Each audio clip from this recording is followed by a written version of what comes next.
After you log into the website, head on over to Forms. From here, you'll see three forms: the Contact Us, the Enrollments, and the Tours.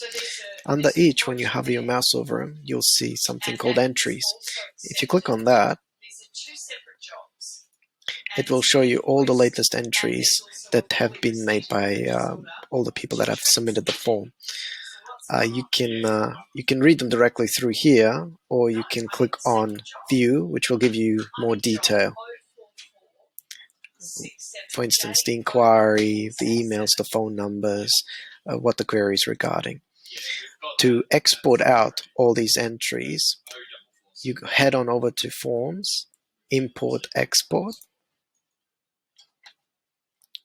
From here, make sure the Export Entries is selected.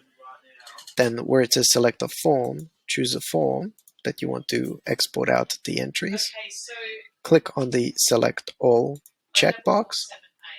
Head down to Select Date Range and choose a date range. So let's pick from the 1st of January until today. And then click on the Download Export file. This may take a little bit of time. Once it's done, it will show you where you can save the file. I'll just save it on my desktop.